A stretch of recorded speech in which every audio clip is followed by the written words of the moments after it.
Bon, merci à tous ceux qui sont dans la salle, qui sont en ligne. Donc, on va continuer. Donc, le thème pour cette session, comme vous l'avez sûrement déjà vu, ça va être sur les mini-réseaux, mais surtout sur les mini-réseaux qui sont sous le réseau ou interconnectés à un réseau. Cette session va être menée par Chris Griffin.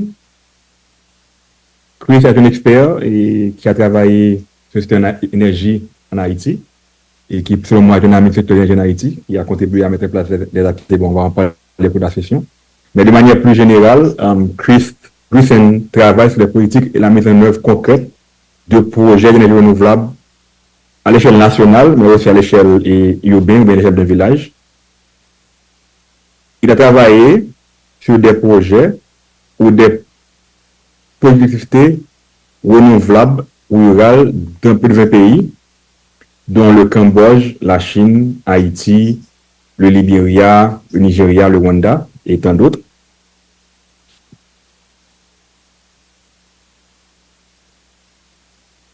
Il a particulièrement aidé la Thaïlande à élaborer les premières réglementations de la région en faveur des énergies renouvelables connectées au réseau.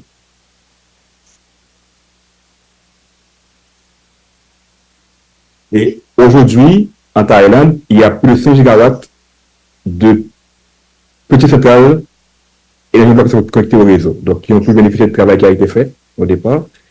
Et depuis 2007, il travaille comme consultant pour ESMAP, la Banque mondiale, où il élabore des programmes nationaux et des cadres réglementaires pour les mini-réseaux des pays d'Afrique subsaharienne, d'Asie du Sud-Est, des Caraïbes et des îles du Pacifique. Chris est titulaire de doctorat en énergie et ressources de l'UC Berkeley.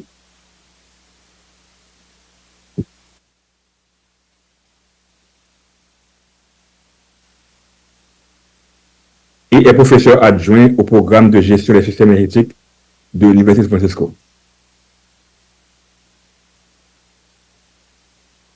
Il vit sur l'île Lopez, l'État de Washington, où il siège au comité consultatif des citoyens sur le climat et la durabilité du côté de San Juan.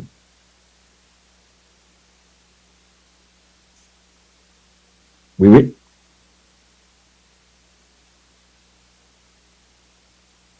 Donc, je retourne rapidement. Oui, il vit sur l'île de Lopez, dans l'État de Washington, aux États-Unis.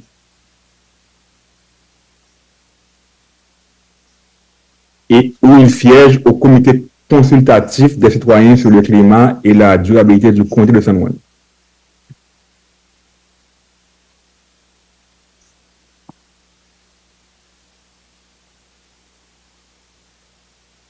Okay. Maintenant, pour le reste de la session, je vais basculer en anglais, comme ça on va avoir uniquement la version de l'anglais au français. Donc, again, Chris, thank you for being available this afternoon, for sharing with us this presentation on Endoc mini-grid and interconnected mini-grid. So I will give you the floor, and you can go ahead. Thank you. Great. Thank you so much, Nicolas. And I'll go ahead and share my screen. Great. Thank you so much. And it's a pleasure to be here with you, the students at the fall and summer schools, as well as government des écoles d'été, d'automne, et les leaders du secteur au niveau gouvernemental. Vous savez que les mini-réseaux et les mini-réseaux solaires ont un avenir prometteur pour bien des pays à travers le monde, en particulier pour Haïti.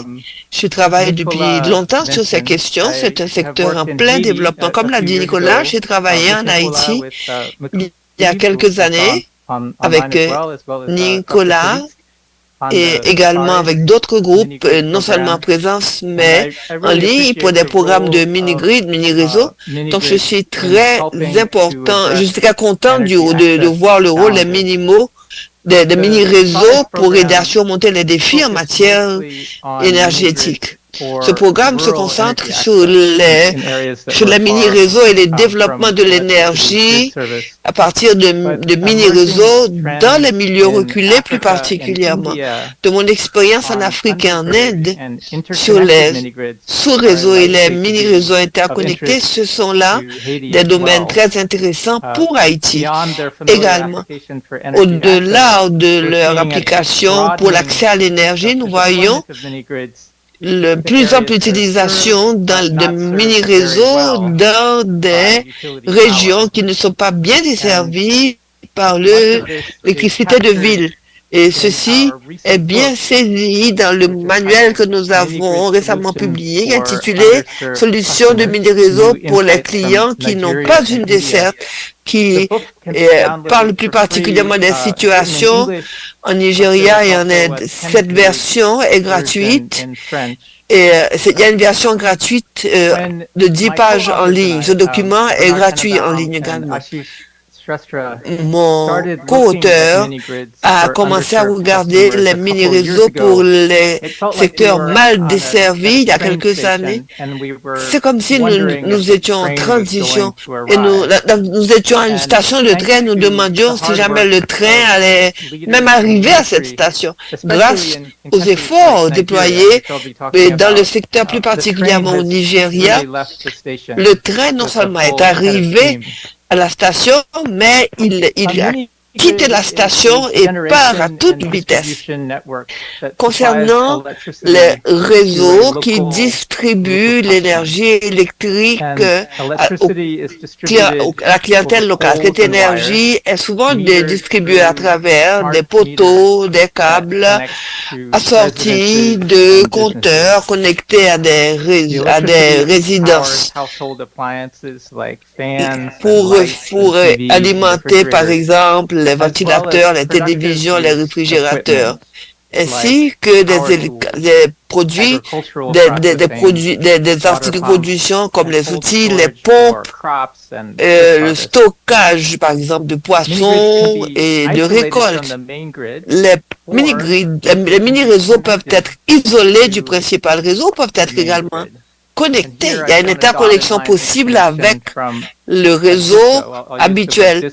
Voilà, j'utilise le mot disco pour parler d'une distribution de compagnie qui permet la vente en gros d'électricité au réseau principal et éventuellement pour recueillir l'électricité du mini-réseau pour réalimenter le fournisseur lui-même. La Banque mondiale et d'autres partenaires en développement se sont concentrés récemment sur ces mini-réseaux hors réseau n'étant pas du tout desservis. Et nous nous concentrons sur les sous-réseaux, les petits réseaux sous-réseaux qui sont mal ou pas du tout desservis. Nous savons qu'il nous faut prévoir que le service actuellement fournit un voltage très bas avec une obligation de gestion. Beaucoup de petits réseaux, mini-réseaux ne sont pas connectés au réseau principal. Et le client est lui-même coupé lorsque le réseau principal tombe. Il y a également une autre catégorie où le mini-réseau est connecté au réseau principal. Et comme je vous l'ai dit dans la diapositive précédente, il y a possibilité pour l'opérateur de mini-réseau d'obtenir une partie de son alimentation à partir du réseau principal. Au Nigeria, par exemple, avec un nouveau programme qui fera la promotion tant des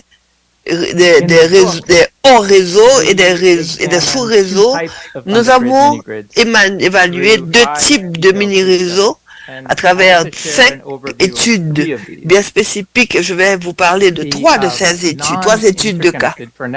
Nous parlons maintenant des mini-réseaux non interconnectés, par exemple le village de Mokoloki et un réseau interconnecté à Toto au Nigeria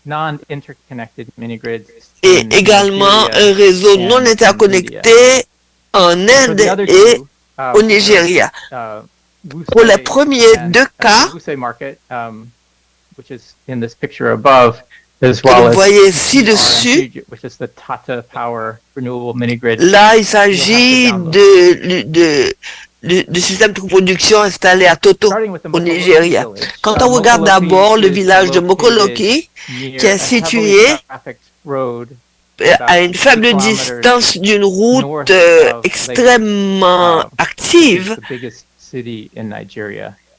qui est plus près de la plus grande ville du Nigeria, et c'est le premier sous-réseau, mini-réseau, un sous-réseau appartenant au secteur privé. La compagnie de distribution qui desservait la communauté ne pouvait fournir de l'électricité que 5 heures par jour au maximum. De nombreux résidents devaient utiliser des génératrices qui étaient coûteuses, consommaient beaucoup de carburant, étaient polluantes.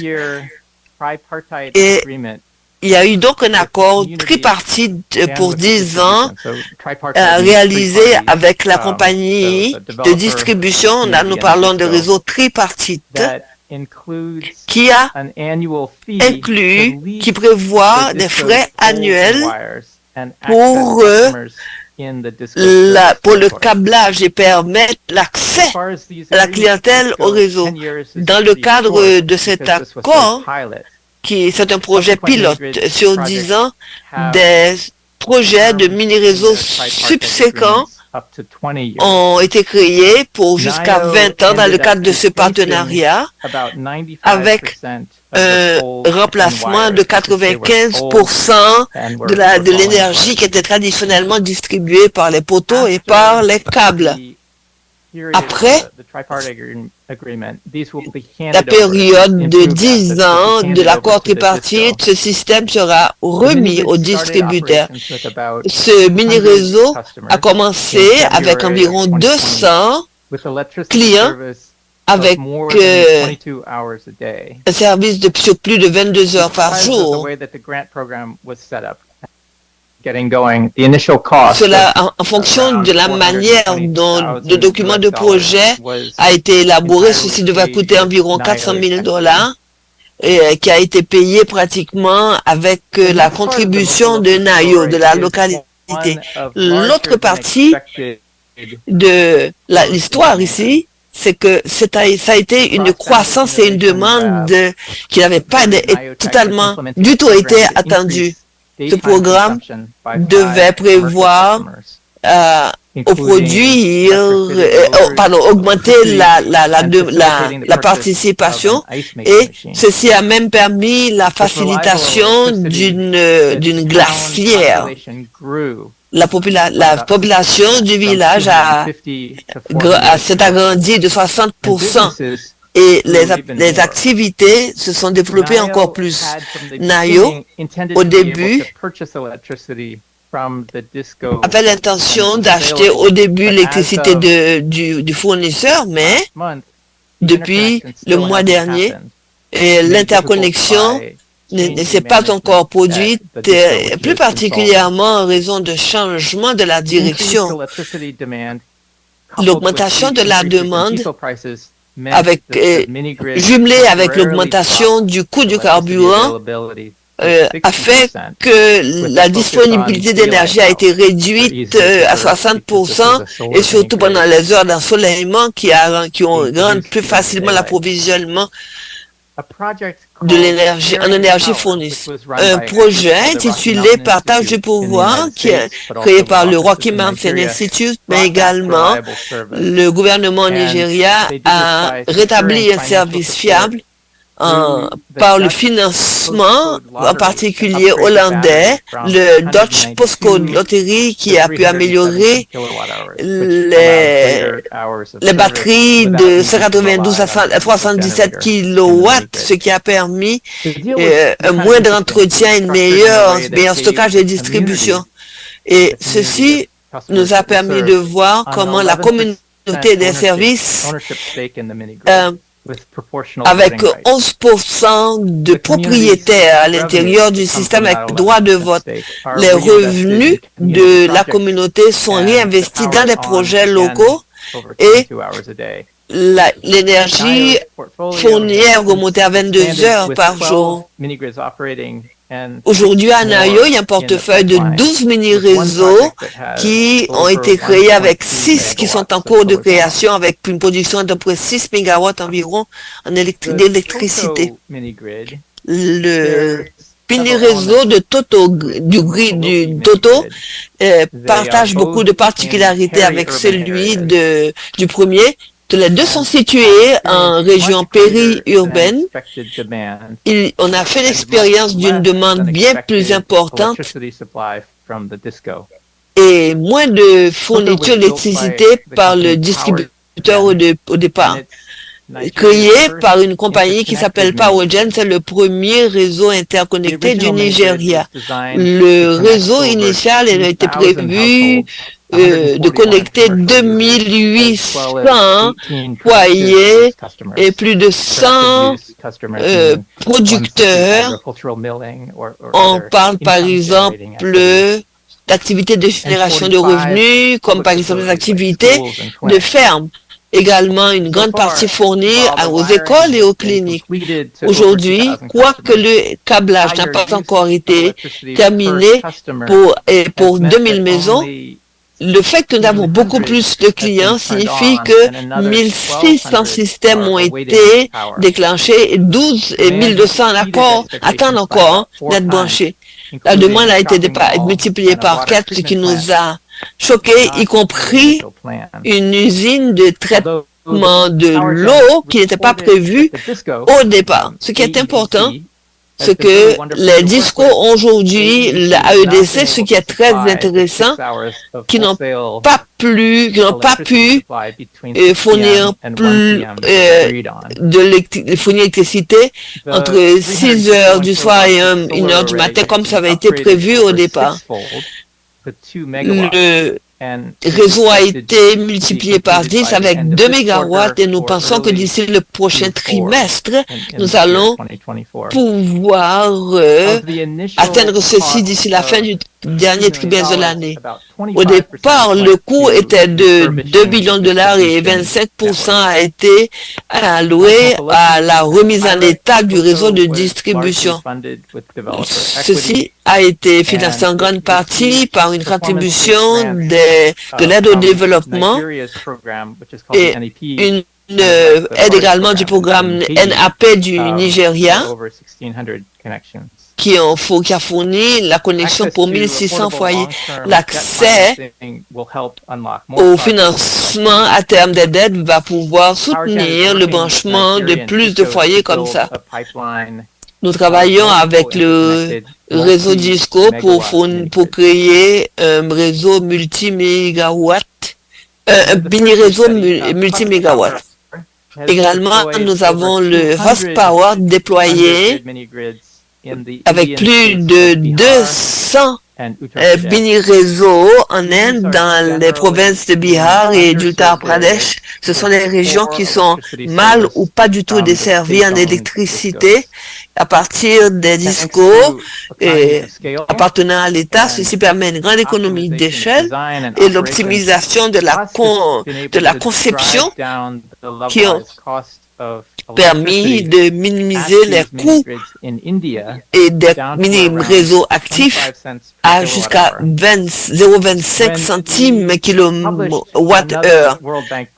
Quand nous avons publié également un ouvrage pour la Banque mondiale avec le titre de, je crois, des millions de mini-réseaux pour desservir des milliards de clients, pardonnez-moi pour la traduction du titre, le coût était tombé déjà à moins de 30 centimes par kilowatt et nous étions en train d'espérer que nous pouvions atteindre 30 centimes d'ici 2025 et 25 centimes en 2028.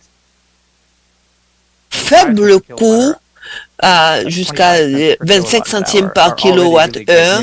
Ce sont déjà de très bonnes nouvelles pour les consommateurs. Au Nigeria, où plus de 40 mini-réseaux ont été construits dans l'État de Nasarawa, qui fournissent également l'électricité à environ 30 centimes par kilowattheure.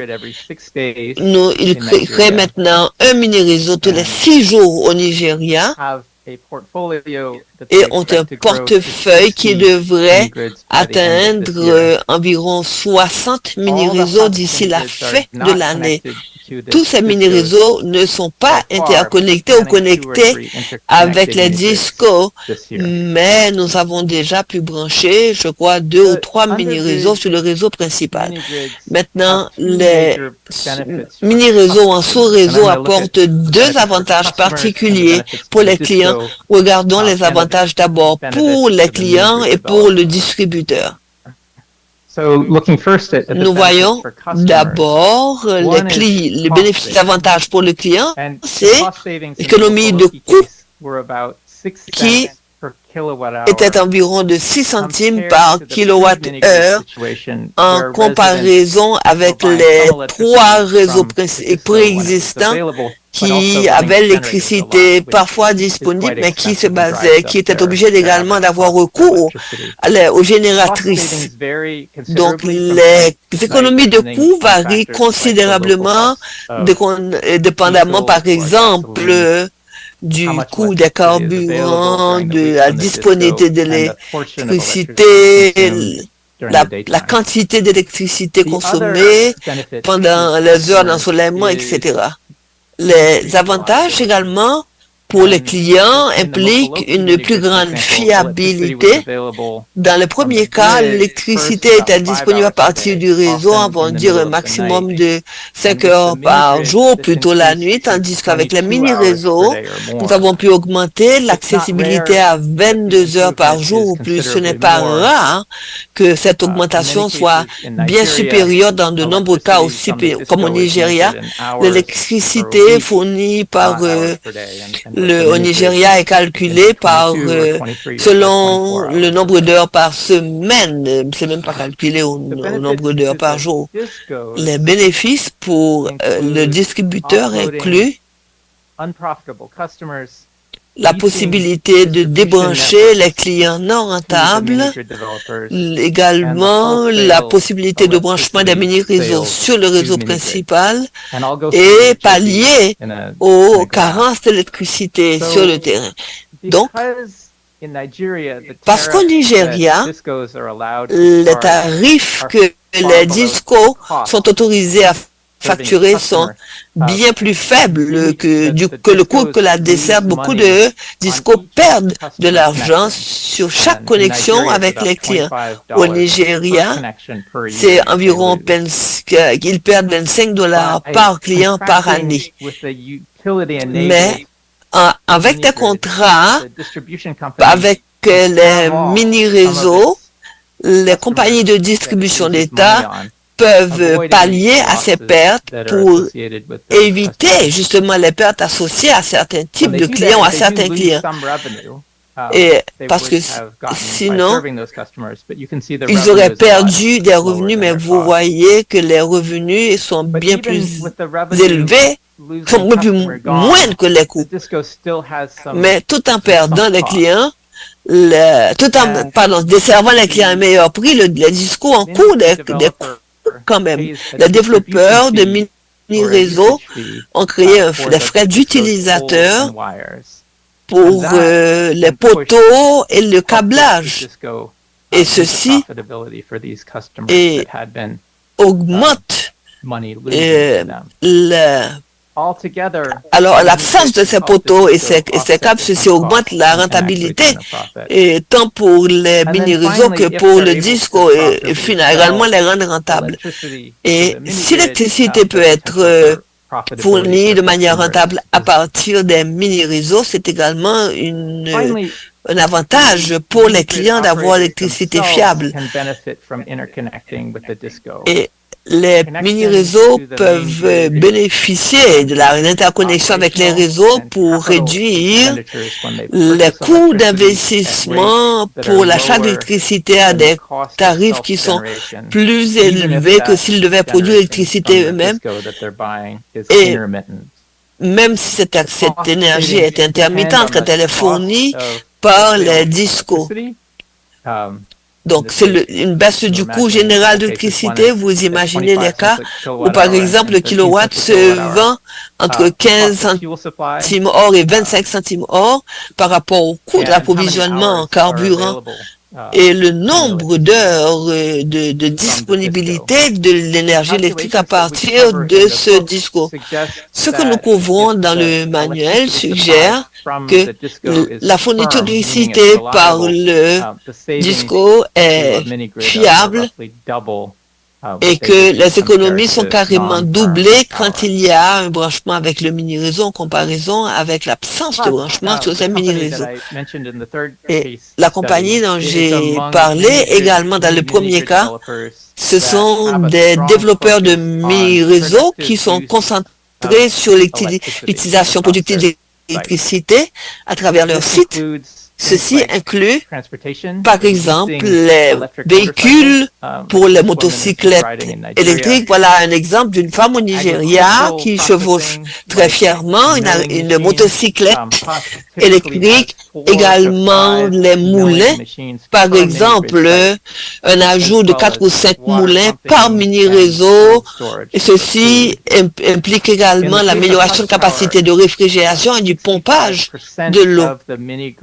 67% des mini-réseaux sont consommés par des clients commerciaux, par exemple les micros ou les petites ou moyennes entreprises. Les compagnies qui créent les mini et sous-réseaux découvrent que cette utilisation est payante et constitue une portion considérable d'électricité consommée tout en stimulant la croissance économique locale des communautés. Et quand la communauté a une croissance pareille, elle a de l'argent pour acheter l'électricité et encore plus et d'autres choses. Je me concentre beaucoup sur l'électricité qui, je pense, offre d'énormes opportunités. J'ai l'impression que les mini-réseaux, en particulier, font marcher très bien avec l'électrification de véhicules, comme on a vu avec la diapositive précédente, qui est en train de croître rapidement et qui vont compter pour 10 à 20% des ventes déjà au Kenya. Et d'ici 2030, une grande partie de l'Afrique subsaharienne devrait être motorisée avec des véhicules électriques. Nous voyons que 60% des motocyclettes seront électriques d'ici 2050. Je crois que les coûts de ces motocyclettes sont... Pardon, les économies de coûts sont substantielles dans ce cas. Quand on regarde les coûts d'utilisation d'un véhicule usagé, d'un transporteur public au Nigeria, c'est bien plus cher, c'est 12 à 8 000 $ par rapport à 8 000 $ pour un véhicule qui est électrique. Quand vous voyez le nombre de kilomètres parcouru par un engin à combustion, ça coûte environ 34 centimes, tandis qu'un véhicule électrique, ce serait que 11 centimes. Vous voyez l'énorme différence. C'est surtout l'économie de coût des carburants qui est spectaculaire. On parle de 26 centimes pour les véhicules à combustion interne, à 3 centimes pour les véhicules électriques. Et même si vous avez une électricité assez coûteuse, et ceci, si on estimait l'électricité à 20 centimes avec un retour additionnel, même en doublant ces chiffres, vous voyez qu'il y aurait quand même de grandes économies sur le carburant quand on utilise des véhicules électriques. Donc, il y a une grosse économie d'argent ici. Et surtout quand ces véhicules sont rechargés à partir de l'énergie électrique. Peut-être que ce n'est qu'une solution partielle au raté de gasoline. Je vais travailler surtout au Népal. C'est un pays enclavé, montagneux, au sein de l'Himalaya, qui est coincé entre l'Inde et la Chine. Le principal défi, ce sont les montagnes de l'Himalaya, très difficiles à parcourir. Donc, pour l'acheminement de produits comme par exemple le pétrole, vous vous imaginez ce que c'est, surtout les camions-citernes qui viennent de l'Inde.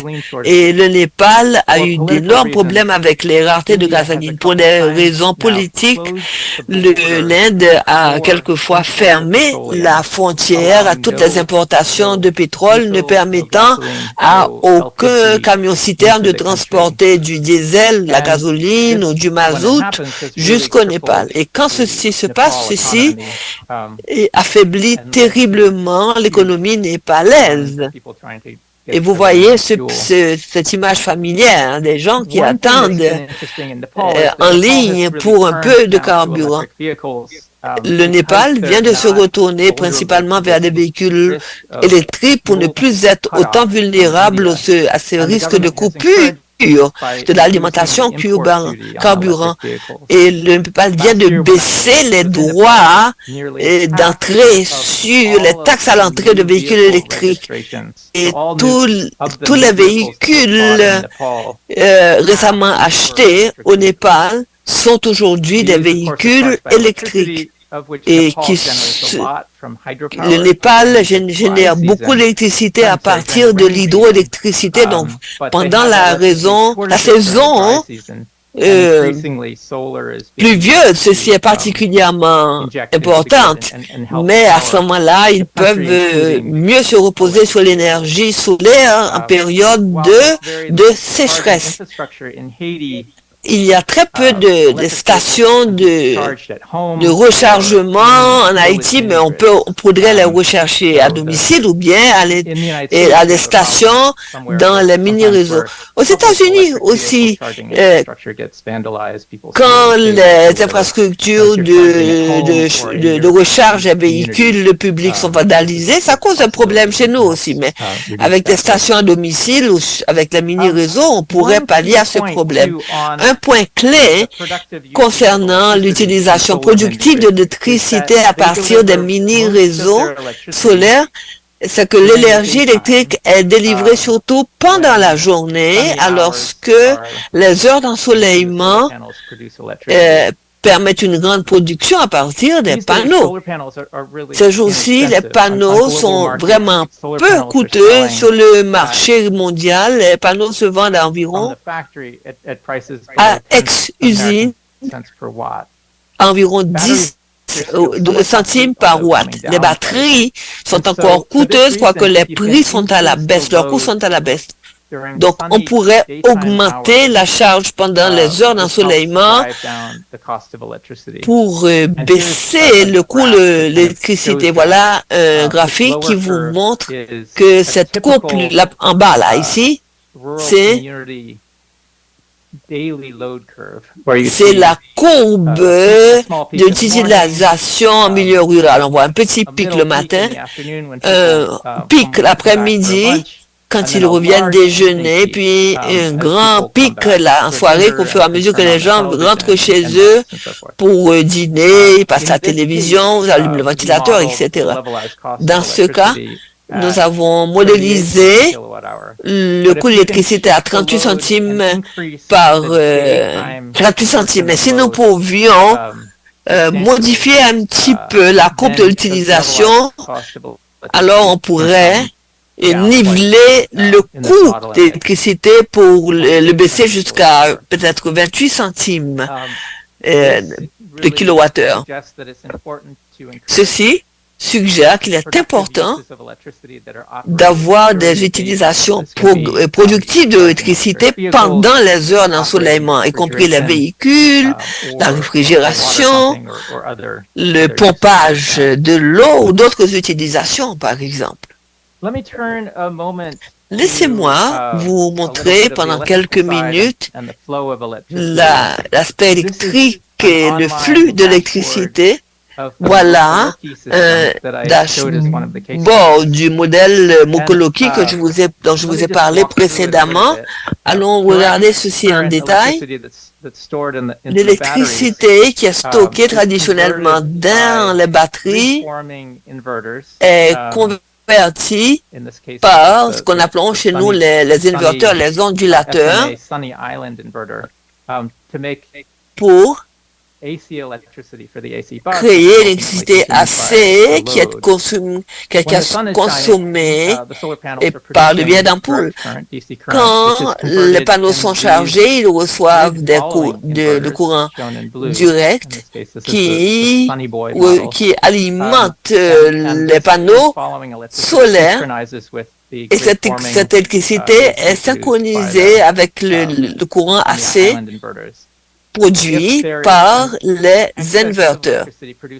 S'il y a un excès d'électricité produit par les inverteurs, l'inverteur change de direction et charge les batteries, et c'est actuellement le cas quand cette image a été produite.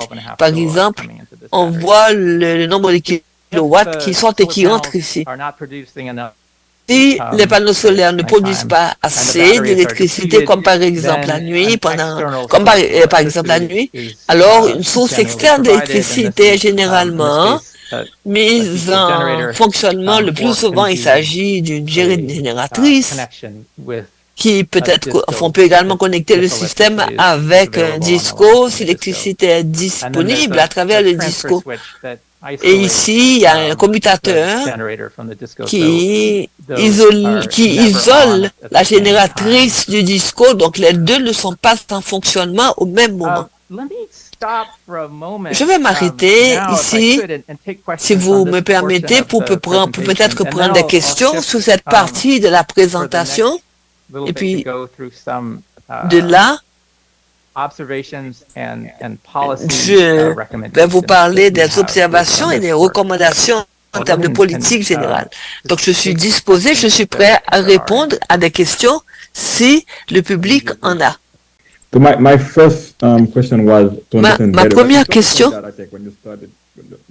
pardonnez-moi, pouvez-vous parler un tout petit peu plus du micro?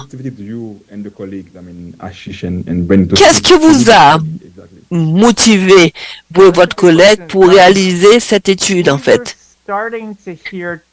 Nous commencions à entendre des discussions sur les sous-réseaux et les mini-réseaux interconnectés. C'est ce qui nous a motivés pour commencer à regarder ce domaine. Mais aux États-Unis aussi, et en Europe, il y a eu de nombreux mini-réseaux similaires développés, souvent utilisés pour les hôpitaux, pour les universités, pour les installations militaires, par exemple, ou dans les cas où l'électricité déjà est fiable aux États-Unis, qui est fiable à 99%, mais quand même, ça ne suffit pas parce que pour un hôpital, 99, ça ne suffit pas. Pour un hôpital, il faut 99,9999% de fiabilité. Les installations sont souvent assorties de mini-réseaux ou de micro-réseaux, comme on les appelle, qui sont très similaires sur le plan technologique, équipés de panneaux solaires, de batteries, et c'est pour augmenter le taux de fiabilité de 99%, 99,99999, qui sont également interconnectés avec le distributeur national.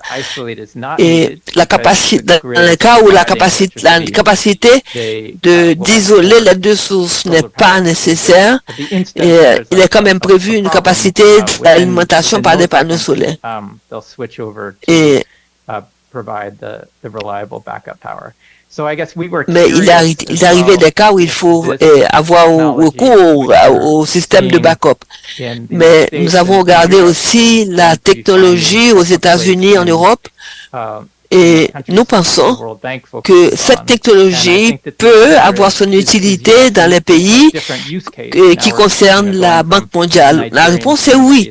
Et oui, c'est une différente utilisation, en particulier par exemple au Nigeria, qui ne dispensait que quelques heures d'électricité par semaine, qui est maintenant arrivée à 22 heures par jour. Mais c'est une technologie similaire qui a permis une augmentation considérable de la fiabilité. I see that. That says, do the microgrids you mentioned outside of the U.S. provide ancillary services to the grid when needed? Est-ce que ces services de micro-réseaux, mini-réseaux sont connectés également au réseau principal? Aux États-Unis, en plus de fournir de l'énergie propre, d'injecter l'énergie propre au réseau, ces micro-réseaux fournissent une alimentation et accessoires. Aux États-Unis, il y a des marchés qui sont maintenant créés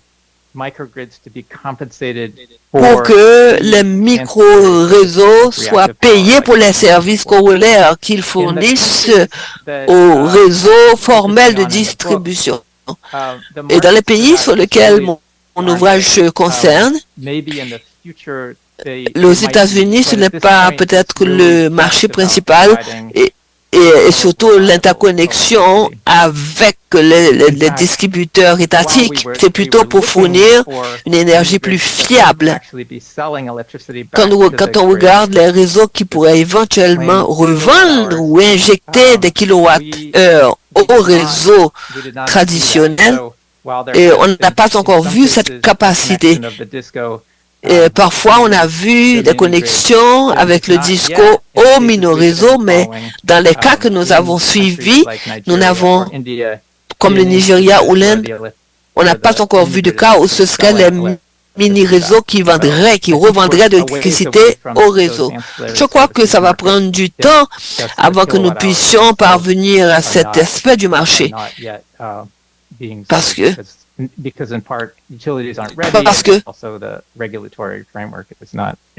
le cadre réglementaire principalement n'a pas encore été établi. Bon, le réseau n'est pas encore configuré pour cela, mais aussi le cadre réglementaire n'est pas prêt. Vous parlez de DISCO en Haïti? Nous n'avons pas de DISCO, nous n'avons qu'une entité, c'est Électricité d'Haïti, EDH, qui couvre toutes les régions du pays. Peut-être que ce serait mieux que vous puissiez clarifier pour nous ce que vous entendez par DISCO et comment ça fonctionne, par exemple, aux États-Unis. Qui sont les DISCO aux États-Unis ou qui a le DISCO? Merci pour cette demande de clarification. En Haïti, comme vous avez mentionné,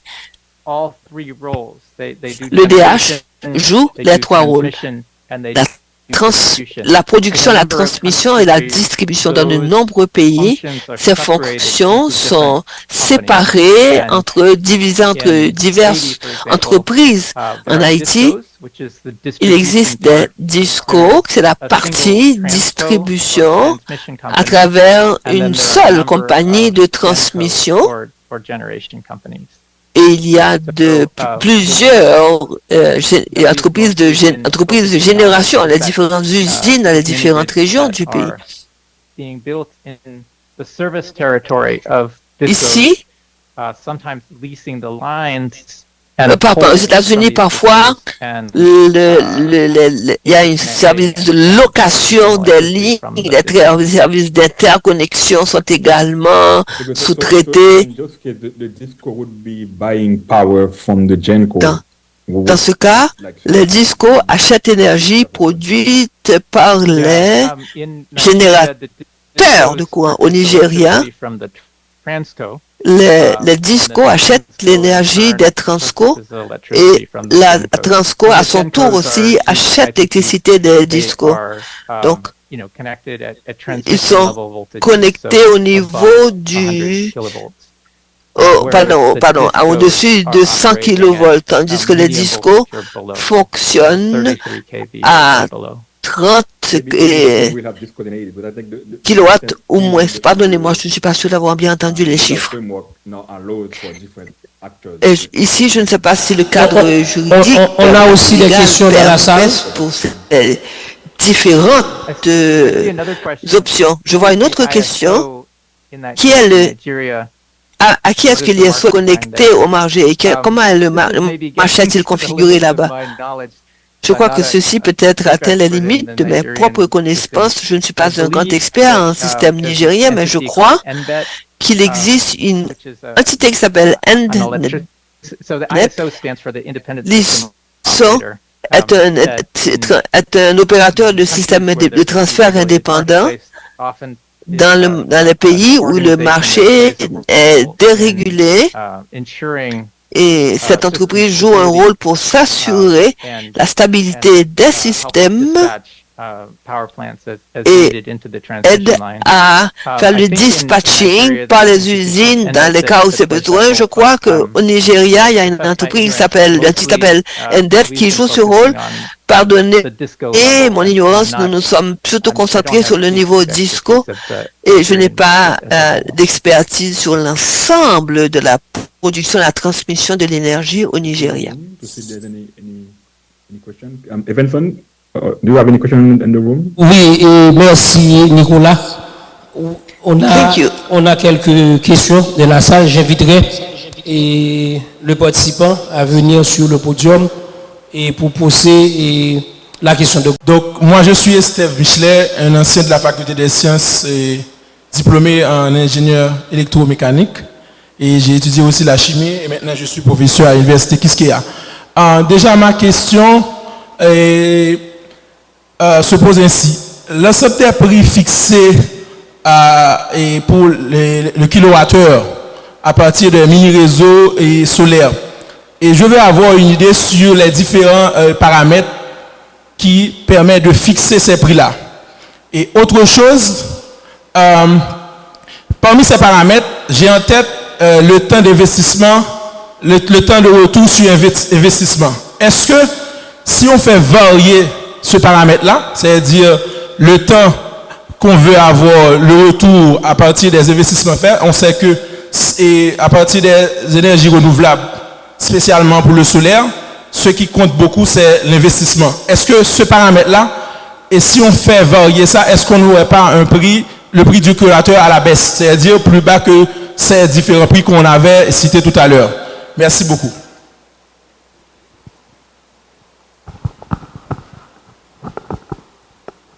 Chris? I think so. Let me try to answer, and then if it's. Je vais essayer de répondre à cette question. Et si jamais j'ai raté quelque chose, je crois que peut-être que le professeur Nicolas pourra compléter. Le retour sur investissement concernant les mini-réseaux solaires dépend de ce que vous essayez, de coût que vous essayez de réduire ou d'éviter.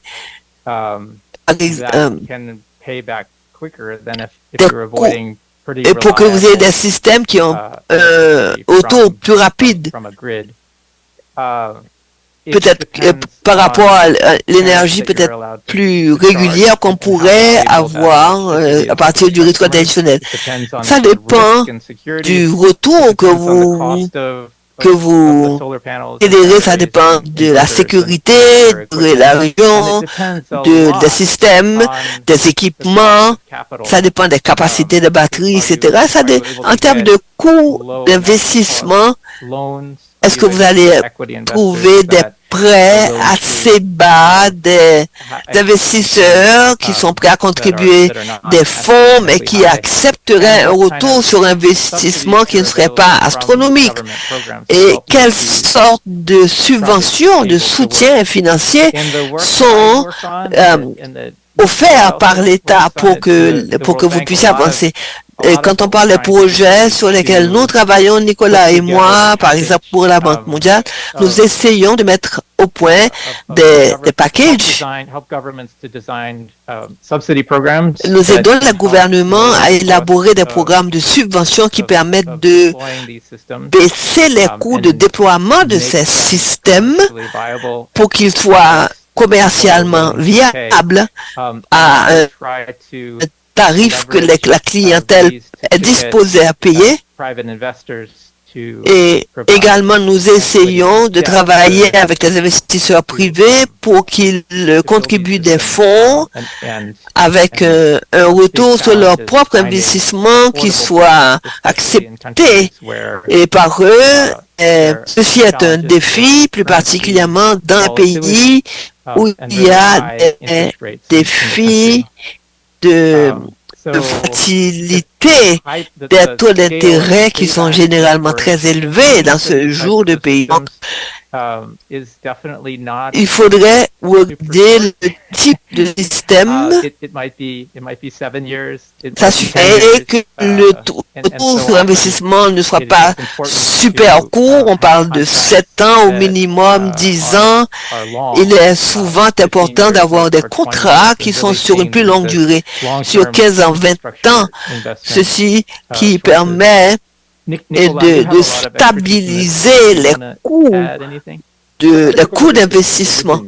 Je crois que vous avez couvert pratiquement tout, toute la question, en particulier concernant la première partie des tarifs. Donc, il faut regarder tant les coûts d'investissement pour les infrastructures et également dans un monde normal. Ce serait là les principaux paramètres qui nous pourraient permettre de calibrer. Parfois, le tarif ne correspond pas au modèle qui avait été élaboré. C'est à cause surtout d'autres contraintes auxquelles les systèmes sont d'autres contraintes qui résultent du contexte. Et c'est là l'ensemble des paramètres qu'il faut regarder pour regarder le retour sur investissement, la durée et le montant. C'est une tendance très intéressante. Le coût des équipements est en train de baisser sans arrêt. Je crois que c'est vraiment très intéressant. Donc, nous pouvons envisager que les batteries, par exemple, vont devenir de plus en plus économiques pour nous. Monsieur Nicolas a mentionné les principaux défis qui affectent la manière de facturer et de recouvrement. Et comment pouvons-nous de manière coût efficace fournir des services d'entretien ou de réparation quand il y a des problèmes. Et on a, vous avez vu que depuis quelque temps, on installe des compteurs qui sont reliés par Internet. Donc, il faut aussi pouvoir monitorer ces données, les enregistrer, et cette capacité permet de régler ça, de diagnostiquer, de régler des problèmes à distance, mais aussi pour que les techniciens puissent savoir à quoi s'attendre exactement sur le terrain quand ils identifient un problème et se rendent sur le terrain. Donc, il faut aussi envisager de construire un système dans une localité reculée, peut-être que ce sera très élevé, mais si vous envisagez de construire 50 autres mini-réseaux pas trop loin qui peuvent interconnecter à ce premier, de là, vous voyez une réduction des coûts considérables. Donc là, il faudrait regarder, pardonnez-moi, c'est un petit peu loin pour moi, c'est loin je suis également à distance. Pardonnez-moi, Monsieur Nicolas, I'm sorry, you are a little bit far from the mic. Et ceci nous permet quand on a un modèle bien élaboré, ceci nous permet également d'être plus conforme à la régulation, que il faut aussi faciliter le processus développement et de d'exploitation par le régulateur, ceci est important aussi. Il y a deux autres questions de la salle. Pardonnez-moi, c'est un petit peu loin de mes oreilles. Je vais les lire en français. So the first one is from a student from Université GOC. Étant donné qu'il n'est pas rentable pour le réseau d'alimentation rurale en raison de leur éloignement et du faible nombre d'habitations, ne pourrait-on pas envisager de construire des mini-réseaux solaires à proximité de ces zones pour les alimenter? Quelles pourraient être les principales contraintes à la mise en place d'un tel système dans le cas d'Haïti? I think I can take this one, Chris. Maybe. Because we already mentioned that mini-grid is one solution for Haiti because the overall solution will include both grid, mini-grid, and off-grid solution. So yes, oui, is part of it, and we already have in Haiti. Oui, cette approche mini-grid fait partie du programme et il existe un volet qui est actuellement en train d'être développé avec un fournisseur local, ANRC. À travers l'ANRC, mais qui est en train d'être mise en place par avec le soutien financier de différentes entités. Je n'ai pas beaucoup à ajouter à ce qu'a dit Nicolas. Il existe un projet très complet qui est basé sur la performance, qui vient en appui de diverses mises en place de mini-réseaux actuellement en Haïti. Dès que le projet est satisfait aux exigences techniques et a mis en place la partie du physique où toutes les connexions sont vérifiées après un certain temps que monitoring en ligne est également possible, cette entité peut bénéficier d'un soutien financier, de subventions. Ici, ça dépend des conditions du site également. Vous avez... Pardonnez-moi, j'entends c'est très loin, je n'entends pas. Well, I think you're more familiar with those. Je crois que vous êtes plus familiarisé que moi avec la situation locale. Oui, il peut être difficile d'attirer les investisseurs à cause de la technologie et moderne, le problème de sécurité et éventuellement les projets ne sont pas censés perdre de l'argent, mais plutôt augmenter la consommation d'énergie électrique dans la communauté pour que les compagnies reçoivent éventuellement un retour sur investissement. J'ai l'impression que le cadre réglementaire en Haïti est déjà assez bien développé. Le programme d'appui existe, mais les autres défis du contexte général sont les principaux obstacles actuellement d'une manière générale dans votre pays.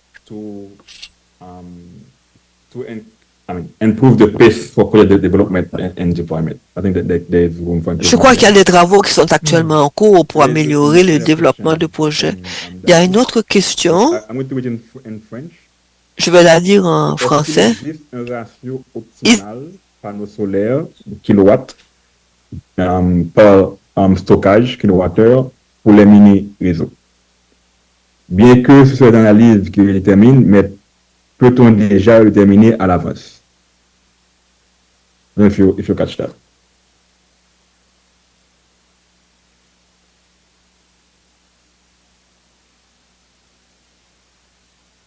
I think it's asking if there is an ideal ratio, optimal ratio of kilowatt PV per kilowatt hour storage for a mini grid. Sorry, Nicolas, I didn't hear the portion of your answer. I can just weigh in a little bit. Pouvez-vous répéter un tout petit peu ce que vous avez dit? I think he's asking if there is a optimal ratio of kilowatt PV. Ratio optimal de kWh vis-à-vis par rapport à la capacité de stockage? C'est une très bonne question, en particulier qui intéresse l'ingénieur. La manière dont ceci est pris en compte par les développeurs de mini-grids, c'est à travers une modélisation. Le plus habituel s'appelle l'approche Homer, H-O-M-E-R Pro, qui essaie de prendre en compte la question d'ingénierie. Si vous savez quelle est la charge pour une communauté, la charge habituelle, et vous connaissez le prix du carburant, et si vous avez les données de solaire que l'on peut obtenir à travers les satellites, le coût des panneaux solaires, le coût des batteries, du câblage et des poteaux et des inverteurs, quel est l'investissement optimal dans ce type de système, dans les batteries, dans les génératrices et éventuellement dans le carburant que vous achetez sur la durée? Et comment est-il crucial d'avoir une électricité fiable? Est-ce que c'est 98%, 95%? Également, c'est ce qui est intéressant, c'est le taux d'intérêt qui est très important aussi, parce que les panneaux solaires que vous achetez, vous allez acheter payer ceci d'avance. Ou bien vous allez les payer sur la durée. Donc, le taux d'intérêt est important. Donc, tous ces paramètres doivent entrer dans la modélisation. Et the dispatch of electricity every hour for an entire year for each one of these 10,000 systems, and it picks the system which has the lowest levelized cost. Et le système lui-même vous présente des modèles. Bon, c'est la manière la plus rigoureuse, la plus théorique de répondre à votre question, mais d'une manière générale, nous voyons des systèmes qui disposent de capacité de stockage selon un nombre d'heures. On parle par exemple de 6 heures de stockage. Donc, si vous avez 100 kWh de stockage en batterie, la quantité, le nombre de panneaux solaires pourrait être approximativement. Je ne suis pas sûr de ne pas dire des bêtises. Je crois que l'approche rigoureuse serait d'utiliser la modélisation Homer, HOMER. Et vous allez voir 5 ou 6 fois le nombre de kilowattheures en comparaison avec 1 kilowattheure produit par le panneau. Donc, non, je crois que là, c'est très approximatif. Mieux vaut vous référer à la modélisation Homer. Sure. I see the question says, what Je vois une question qui dit: quelle est votre expérience dans le domaine des micro-réseaux?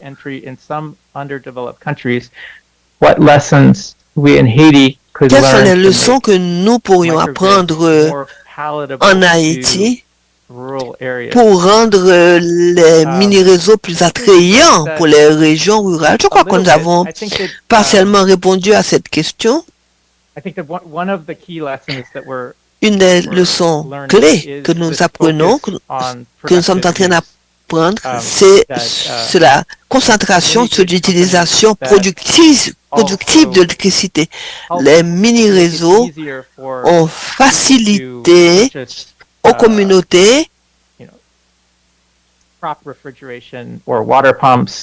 des pompes pour l'arrosage des terres, pour puiser l'eau, d'autres équipements, des réfrigérateurs par exemple, qui sont utilisés plus particulièrement pendant la journée et qui permettent surtout à la communauté de générer des revenus. Et ceci rend les mini-réseaux plus viables. Et les mini-réseaux permettent aussi d'éduquer la communauté et aident la communauté locale à se permettre la coût de l'électricité par les développeurs de mini-réseaux ont accès à plus de ressources que les individus. Donc, les mini-réseaux peuvent aider la capacité de la communauté de trouver des prêts pour acheter des équipements et de rembourser ces prêts et intégrer ceci à leur coût d'électricité, et ceci peut permettre d'abaisser, de réduire les coûts d'électricité même. Monsieur Nicolas, voulez-vous ajouter quelque chose? Je pense que vous avez couvert l'essentiel. Je crois qu'une des questions clés, c'est la capacité de payer au départ les coûts d'installation et les coûts qui permettent à ces mini-réseaux de rester fonctionnels.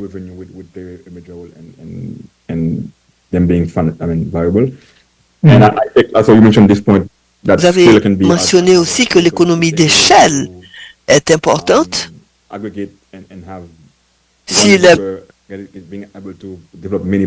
au lieu d'avoir une seule centrale, mais plutôt de développer plusieurs mini-projets qui peuvent éventuellement être connectés. Une autre chose que je pourrais ajouter, et on voit ceci tout petit peu, l'opportunité pour les communautés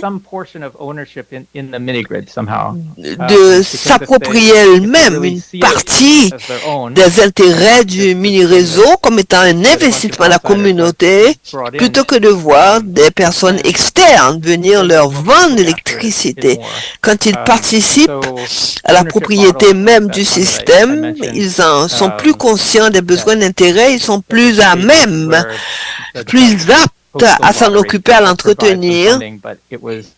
J'ai vu des cas où il y a eu une partie des financements fournis par la communauté, mais ça doit être un coût partagé, et il faut qu'il y ait aussi la capacité de vote, un droit de vote de la communauté dans la gestion des systèmes. Mais cette approche collective également est prometteuse. Ce n'est pas universellement pratiqué, mais je ne parle pas là au nom de la Banque mondiale, mais personnellement, je vois cette participation à la gestion comme étant un modèle très prometteur. Je vois une autre question. Dans le contexte haïtien, et en vous basant sur votre expérience, est-ce que l'installation de micro-réseaux serait bénéfique pour le pays? Je crois que ma réponse est clairement oui, parce qu'ils peuvent fournir l'électricité fiable, parce qu'il y a la capacité de séparer du réseau formel qui peut-être peut avoir des coupures, des pannes. Donc, la fiabilité de l'électricité est un ingrédient essentiel de la croissance économique, comme la capacité de communiquer. Donc, je crois qu'il peut y avoir un outil très fiable ici. Là, bon, naturellement, je parle pour ma chapelle, parce que c'est le domaine dans lequel je travaille. Nous avons récemment effectué une analyse de coût pour... C'était une des questions qui a été identifiée pour quand on parle pour l'accès à l'électricité. Donc moi, oui, je soutiens cette approche. C'est définitivement un secteur prometteur. I'll just maybe this next question. The ability to island and provide resiliency is what define a microgrid. De mettre en place ces petits mini-réseaux et cette autonomie. Je crois que ceci est actuellement en cours comme effort dans le nord de la Californie. Pensez-vous que c'est une expérience qu'Haïti pourrait entreprendre? Je pense que c'est tout à fait sensé. En Californie, avait autrefois l'approvisionnement très fiable. Cela toujours, mais de moins en moins, en particulier à cause des incendies de forêt causés par les systèmes de distribution qui prennent feu au contact des lignes de transmission. En Californie, quand il fait très très sec, qu'il vente, nous disons que nous ne voulons pas prendre ce risque de déclencher des incendies de forêt qui sont extrêmement coûteux sur tous les points.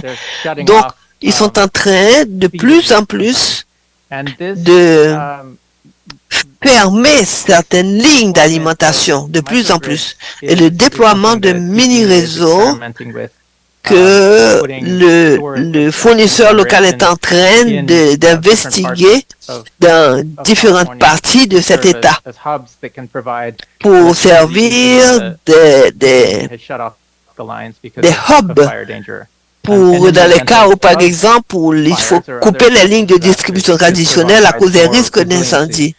Et c'est le développement de cette capacité accessoire également permet plus de résilience en cas de catastrophe, comme par exemple le tremblement de terre qui mettrait à mal les infrastructures existantes. Donc ceci fait du sens. Ça doit être étudié pour savoir où sont les localisations optimales des mini-réseaux, mais dans le contexte haïtien où le DH n'a pas fourni d'électricité très fiable ou fiablement. Dans toutes les parties du pays, nous évoluons vers la mise en place de micro-réseaux qui pourraient éventuellement être branchés au réseau principal. C'est une option pour augmenter la fiabilité de la fourniture d'électricité. Nous voyons que cette fiabilité et la volonté de payer sont très liés. Quand les gens n'ont pas de service, ils n'ont pas envie de payer. Donc, et avec cette régularisation de l'approvisionnement, ceci peut encourager les gens à payer leurs factures électriques plus facilement. C'est un élément important à considérer quand on examine la situation en Haïti. Je crois qu'il y a des questions pressantes qui sont en train d'être discutées concernant l'alimentation en électricité. Ne voyant pas d'autres questions pour l'instant, peut-être que nous pouvons revenir à la présentation. Combien de temps est-ce qu'il nous reste encore, s'il vous plaît? On avait prévu jusqu'à 3 heures, mais nous pouvons dépasser ce temps au besoin.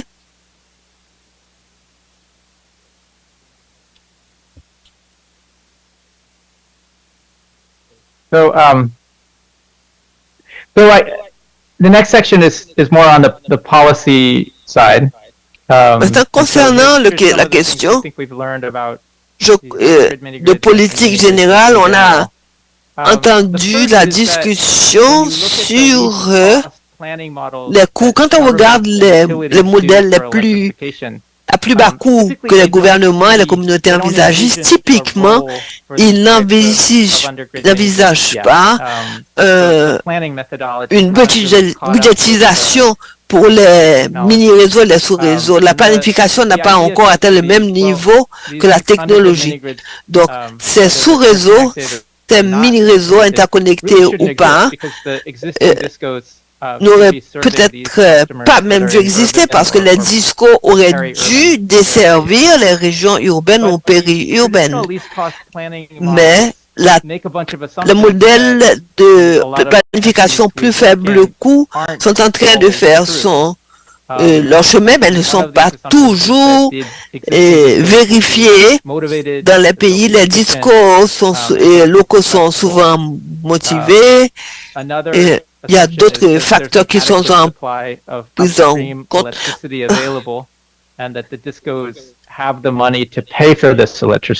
Et il y a également une possibilité de produire plus d'énergie et que les discos ont la capacité de le payer. Il y a il y a la capacité aussi d'augmenter la capacité des discos pour qu'ils soient des fournisseurs fiables et réguliers. Ces discos produisent déjà un tarif qui leur permet de couvrir leurs coûts. And so mini grids are often being built because it's so difficult to fix the problem with the grid.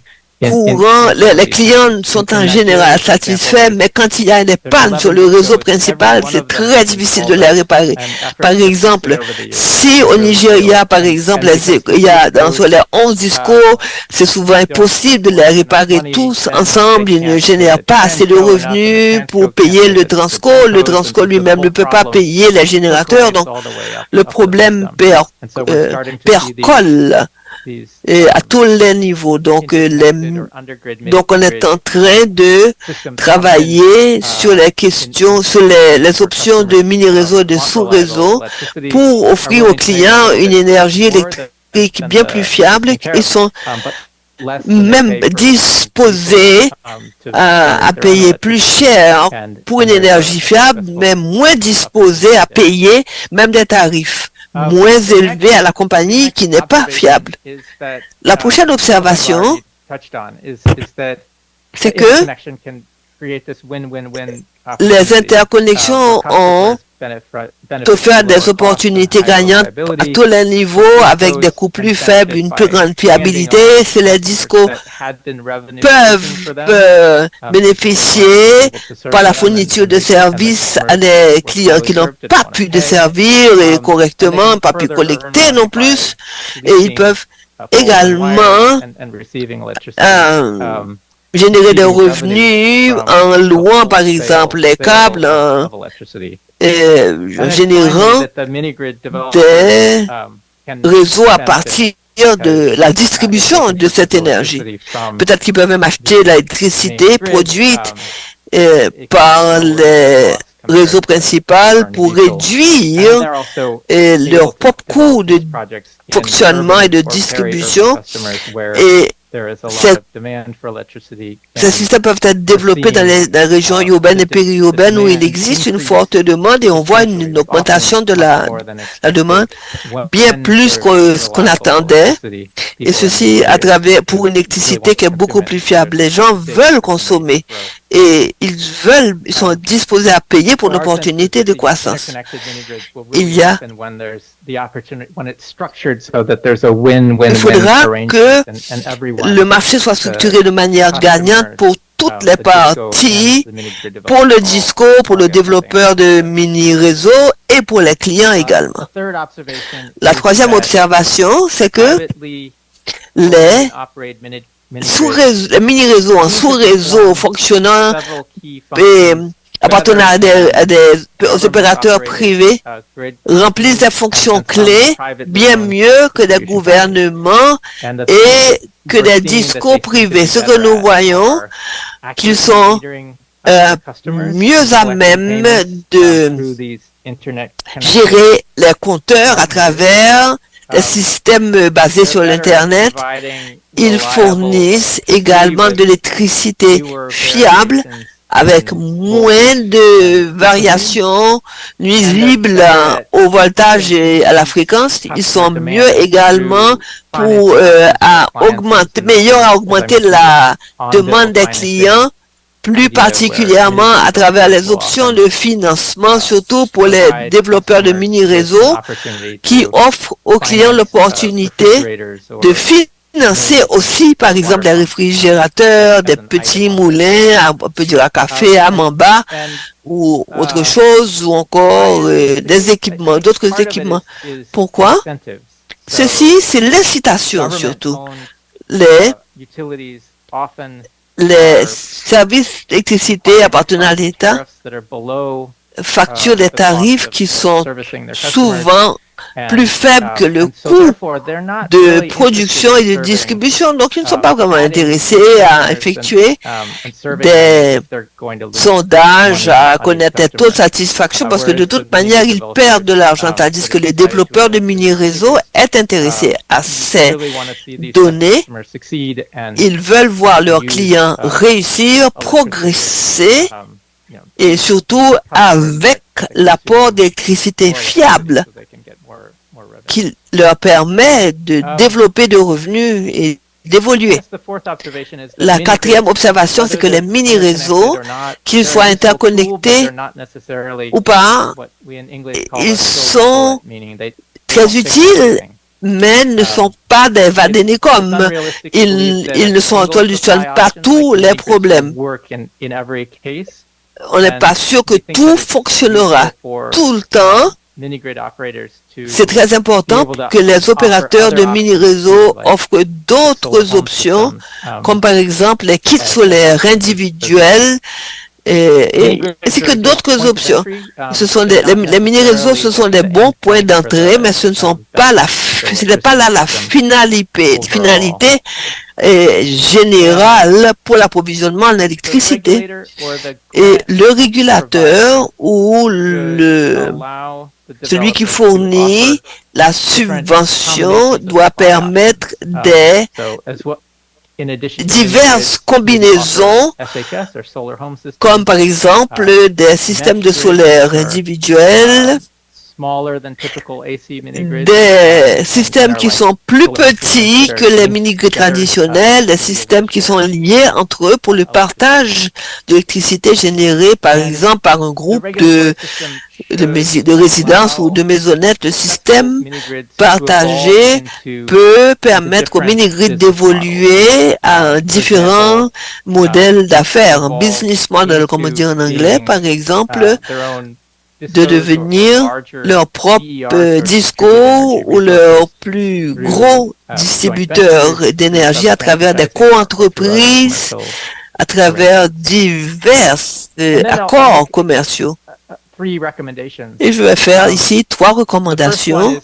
La première, c'est que les Cisco ont besoin d'incitations pour être branchés, pour être interconnectés aux autres réseaux. Les Cisco sont actuellement basés sur le coût de service plutôt que sur les coûts d'investissement. Très souvent, ils voient les mini-réseaux comme des compétiteurs. Et ils auraient préféré que les développeurs de mini-réseaux assument l'ensemble des coûts de développement de ces mini-réseaux. Donc, le régulateur doit introduire d'autres éléments basés sur la performance pour encourager les DISCO à développer des interconnexions avec les sous-réseaux, les mini-réseaux. Au Nigeria et au Royaume-Uni, on a vu aussi que si les DISCO sont sinon forcés, mais vivement encouragés par la réglementation à obtenir une partie de l'électricité à partir de sources communautaires. Donc les DISCO doivent être encouragés à collaborer plutôt que de se mettre en croix contre les mini-réseaux. L'autre recommandation, c'est qu'il faut éviter trop de micro-réglementation pour les mini-réseaux interconnectés.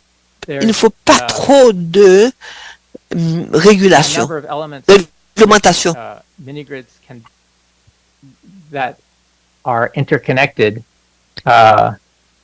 Les mini-réseaux qui sont interconnectés pourraient ou ne pourraient ne pas être réglementés par le régulateur. Ceci doit permettre l'achat d'électricité en gros le taux de location pour les systèmes de distribution, une rémunération pour l'électricité qui n'est pas fournie par les DISCO et une rémunération que le distributeur récupère dans certains cas. Donc, je pense qu'il faudrait plus d'accord entre le DISCO et les développeurs de DISCO. Pardon, les DISCO et les distributeurs et les développeurs de mini réseaux. Et il ne faut pas non plus agir de manière conséquente sur les composantes de ces accords parce que ceci peut débalancer l'entente qu'il y a entre le DISCO et le mini-réseau, mais l'essentiel, c'est qu'il faut parvenir à une fourniture fiable et à moindre coût pour les utilisateurs. Et surtout permettre aux projets d'évoluer de par eux-mêmes. Et ma dernière recommandation, c'est que les bailleurs de fonds, l'assistance technique fournie par le gouvernement doit être fournie tant aux développeurs, mais également aux DISCO. Aujourd'hui, la plupart, l'assistance technique fournie par les bailleurs doit porter aussi sur les DISCO qui ont besoin de l'assistance technique également et une facilitation neutre par une partie externe pour trouver un accord équilibré des protocoles de fonctionnement, les protocoles opérationnels et modélisation des coûts et l'impact au Nigeria, et ceci a été très bien fait par une entité à but non lucratif, je crois qu'il s'appelle Proxima, je n'ai pas bien saisi le nom, mais ils ont joué un rôle essentiel pour le recrutement et le vetting de conseillers pour les DISCO, de personnes techniques qui amènent de nouvelles perspectives pour les ressources pour être générées par les DISCO et par les mini-réseaux. Donc voilà la fin de ma présentation. Voilà le code QR pour les ouvrages sur ce sujet. Donc, vous avez le livret en anglais, le livre en anglais, mais une version 10 pages en français. Et je vous laisse une petite photo d'une communauté en Inde, en Uttar Pradesh. La communauté avant et après à côté, c'est la même photo prise avant et après depuis que l'électrification par mini-réseau a été reportée. Merci pour vos questions. Je suis prêt à répondre à toutes questions que vous pourriez avoir, à toute discussion que vous voudriez avoir également, mais je pense qu'il est intéressant de comparer ces deux images avant et après. Je crois qu'il y a deux questions, une sur le chat. I think I do have to stop the share so I can see that.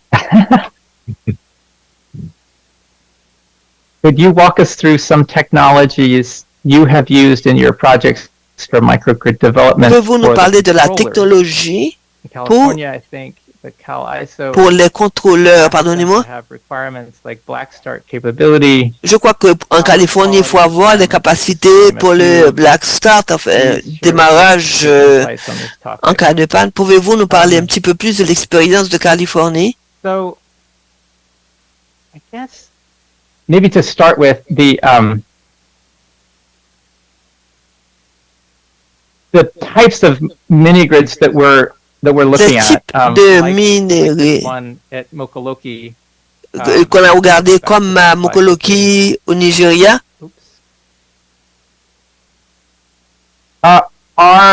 do inherently have a black start capability. So black start capability means in the event of quand on parle de black start, c'est dans le cas où il y a une déconnexion de panne, par exemple, de blackout.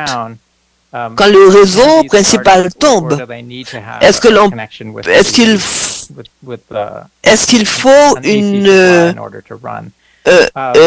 qu'est-ce qu'il faut pour déclencher la production en cas de panne? ce réseau en 20 millisecondes peut être commuté, être actionné et fournir l'électricité. Donc la réponse en cas de panne totale, par exemple, du fournisseur principal, et je crois que c'est une caractéristique de l'ensemble des mini-grids actuellement installés déjà en Haïti ou au Nigeria. Donc, c'est généralement une fonctionnalité du système d'ondulateur, d'inverteur même. Vous avez parlé des exigences en matière de qualité d'électricité. Ceci est pris en compte dans les régulations que le pays adopte pour la mise en place d'un programme de mini-réseau. Nicolas est bien familiarisé également avec cette réglementation. Pour la réglementation en Haïti, par exemple, la réglementation pour l'électricité, la qualité d'électricité ainsi que les exigences pour la sécurité des équipements également sont clairement expliquées. Bon, par exemple, l'obligation de délivrer un certain voltage au consommateur final et qui représenterait un certain pourcentage du voltage nominal. Je crois que ce serait plus ou moins 10% des exigences de 120 volts. Également, la fréquence doit également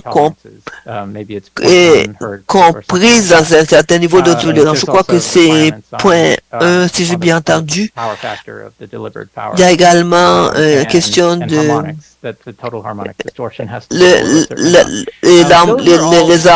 l'harmonique, la distorsion totale tolérable. Ce sont des critères qui sont facilement satisfaits par les ondulateurs mis en place et c'est intégré au projet en généralement. Les seules fois où il y a des problèmes de qualité de voltage, c'est quand les génératrices sont déclenchées. Et plutôt que les systèmes basés sur des ondulateurs. Et puis, les questions d'exigence de sécurité pour s'assurer que les équipements qui sont à risque d'électrocution ou encore de déclenchement d'incendie doivent être absolument bien gérés. C'est une composante essentielle du cadre réglementaire d'exploitation de pareils équipements et ceci aide à s'assurer que s'il y a de l'argent du public qui est intégré à les systèmes, que cet argent n'est pas gaspillé et que les normes et réglementations applicables sont respectées. Monsieur Nicolas, est-ce qu'il y a quelque chose à ajouter? Je crois que non. Je crois que dans le cas d'Haïti et pour les mini-réseaux actuellement en cours de développement, sous la supervision d'ANRC, ces réglementations sont appliquées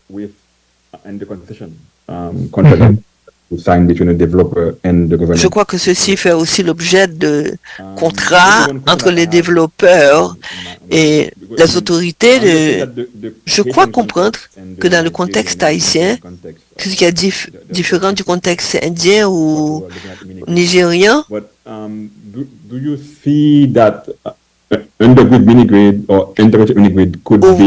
où les sous-réseaux, les mini-réseaux seraient en situation de fournir l'électricité aux régions mal desservies par EDH. Non, peut-être que je ne connais pas suffisamment sur le contexte haïtien, mais j'imagine, je pourrait envisager que des sous-réseaux et des mini-réseaux dans la région métropolitaine équipés de panneaux solaires, en particulier sur les toitures des maisons, des usines, des parkings couverts, même dans les régions agricoles, il pourrait y avoir des installations de panneaux solaires surtout là où il y a une conjonction entre la production alimentaire et les besoins en électricité dans le contexte urbain, un des défis, c'est l'espace requis, l'espace physique requis pour le déploiement de panneaux solaires. Donc, il faut peut-être envisager des panneaux solaires sur les toitures des maisons. Ceci fait un peu du sens. Peut-être que ce serait des campus individuels comme les universités, les hôpitaux, par exemple dans les communautés qui sont dans les contours physiques sont bien définis, bien contrôlés. Ce serait peut-être logique de construire des mini-réseaux qui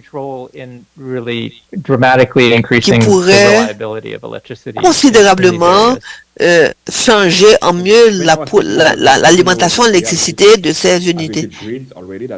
On pourrait peut-être envisager différents mini-réseaux intégrés. Peut-être que ceci pourrait être alimenté aussi par mini-réseau de l'EDH, pour être complémenté par exemple par un mini-réseau de l'EDH. Je crois qu'ils sont en train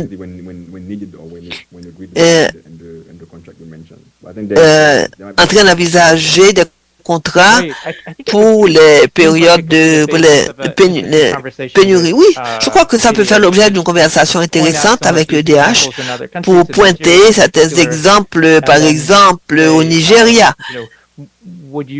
Et se demander est-ce qu'il serait possible de créer un partenariat sur un de ces projets où là où un développeur de mini-réseau serait disposé à louer des lignes à EDH et utiliserait sa propre électricité, ses propres compteurs pour desservir des clients qu'il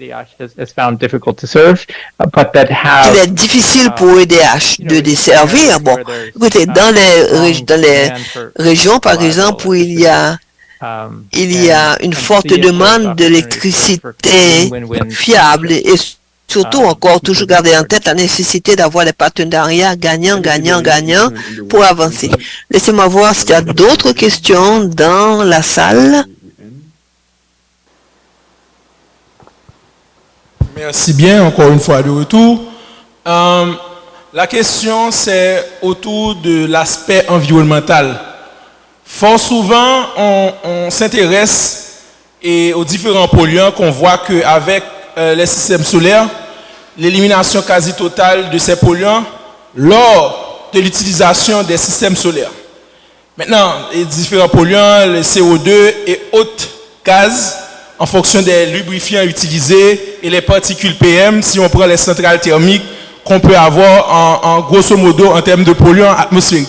Maintenant, l'autre aspect, c'est je voulais savoir, est-ce qu'il n'y a pas encore des recherches qui se font autour de ce sujet, d'étudier l'éventuel impact de ces différents matériaux-là après leur usage, c'est-à-dire après l'utilisation des différents matériaux-là, les panneaux, les batteries et autres, après leur usage, c'est-à-dire pendant leur durée de vie, mais après. Je voulais savoir, est-ce que là, on n'est en train d'étudier des possibilités sur comment ça peut attaquer l'être humain ou les animaux, même les plantes. Merci beaucoup.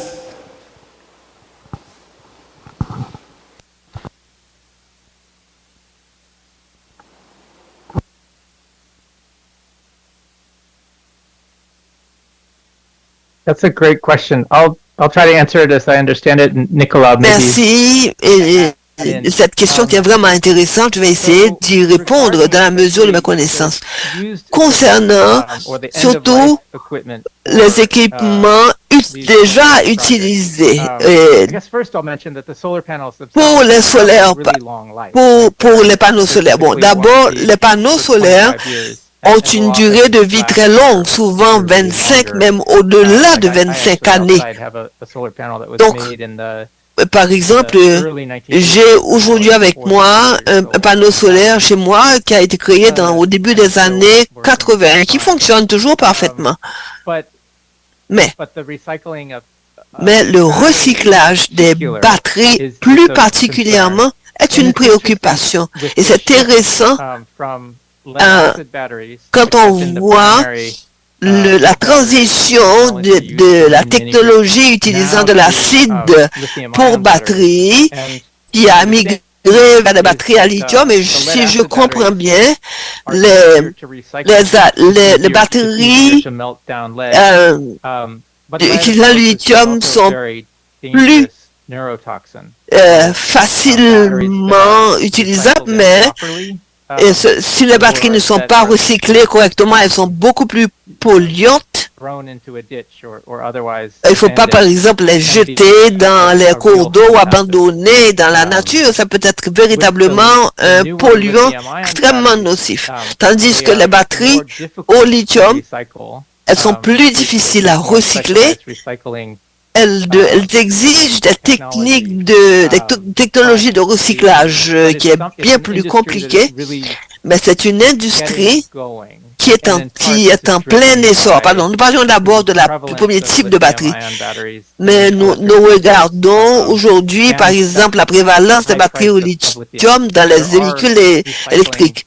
Donc, oui, il existe des installations de recyclage, au moins aux États-Unis, en Europe et en Chine, qui prennent ces batteries au lithium usées, récupèrent ces matériaux et les transforment à nouveau en batteries. Mais les défis,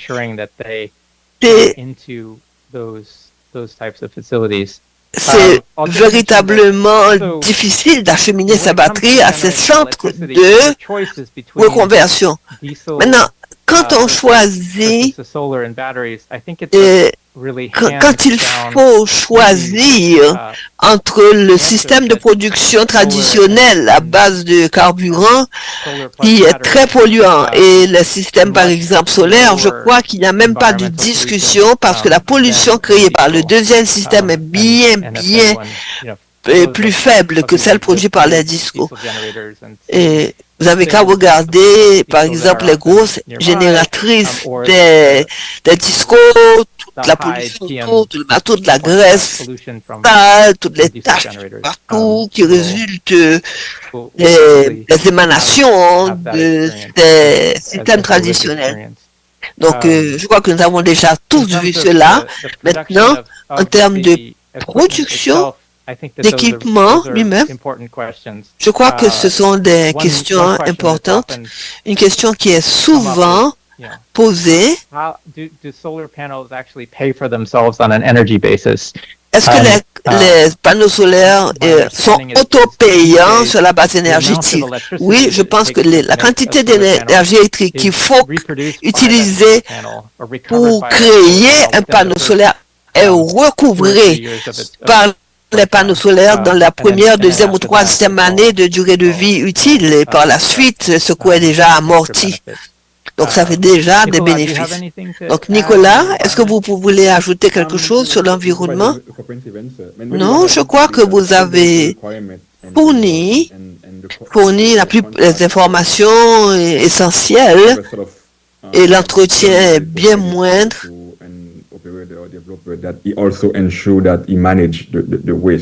Et dans les contrats élaborés avec les développeurs, il est également prévu des exigences que le développeur gère tout déchet produit, y compris les batteries. Donc, il faudra effectivement une éducation, une formation sur ces questions pour que les gens savent gèrent, les utilisateurs gèrent correctement tout déchet produit par le système de mini-réseaux. Mais je suis sûr que ces questions ont été posées depuis longtemps dès le commencement de la pénétration des systèmes solaires sur le marché. Donc, je crois que ce marché va éventuellement s'ouvrir aussi aux batteries à lithium. D'autres questions, Evanson, dans la salle? Allô? Oui, la question, et moi j'ai un commentaire ensuite, et une question et pour Chris. Et le commentaire général que je voulais faire, c'est plutôt... Une petite seconde que je me branche. Voilà. C'est plutôt pour les étudiants, pour qu'ils sachent, pour qu'ils aient de l'information. Et au niveau du gouvernement, on a un programme de mise en place de mini-réseaux. On avait, au niveau de l'autorité nationale de régulation, on a lancé plusieurs appels d'offres. Et pour aller vite, je vous donne les résultats. Le ministre des DPTC vient de signer plusieurs conventions de concession. Et ce que j'appelle convention de concession, c'est un contrat, un droit d'exploitation qui habilite un opérateur privé à opérer un micro-réseau. Donc c'est pour la première fois en Haïti que vous avez autant de micro-réseaux, de conventions de concession signées par le ministre des DPTC. Et là, je pense qu'on a les conventions de concession sur Dame-Marie, sur Anse-Deno, sur Chambellan, sur Beaumont, sur Mafran, sur Lakawan, donc ça fait 6, sur Génie-Paye du côté de Milo. Donc on a 7 contrats de concession qui ont été signés par le ministère des DPTC et ces documents sont envoyés au niveau de la Commission nationale des marchés publics pour être transmis à la Cour supérieure des comptes pour avis motivé. Donc cela veut dire que nous sommes en plein pied du programme de construction de mini-réseaux dans le pays. Mais les mini-réseaux dont on parlait et Chris diffèrent de ce qu'on fait là maintenant. Donc ce qu'on fait au moment, c'est donner la possibilité à un opérateur d'avoir un contrat sur 20 ans et l'opérateur doit produire, il doit transporter à travers un réseau de distribution qui est aussi le réseau de transport et il doit aussi vendre, il doit commercialiser. Donc je voulais vous donner cette information et dans le Nicolas aussi a beaucoup travaillé et dans le nord-est, Capotis, Valière, Montorganisé, ces 3 mini-réseaux sont construits. Maintenant, nous sommes en train de chercher un opérateur privé pour pouvoir les exploiter. Donc, vous voyez que nous sommes de plein pied dans le programme de mini-réseau. Maintenant, la question que pour Chris, ce que j'ai constaté, Chris, ce n'est pas exactement le même cas qu'on a au Nigeria. En Haïti, j'ai constaté qu'il y a plusieurs installations solaires qui ont été surdimensionnées dans le sens que vous avez beaucoup de production solaire et vous avez peu de stockage pour pouvoir les stocker. Donc, vous avez un surplus solaire durant la journée. Maintenant, pendant le week-end, où ces entreprises ne travaillent pas, donc vous avez un excédent solaire extraordinaire. Dans la plupart des cas, les batteries sont complètement chargées depuis samedi autour de 1h et l'énergie va être utilisée lundi matin par le business ou bien par l'entreprise.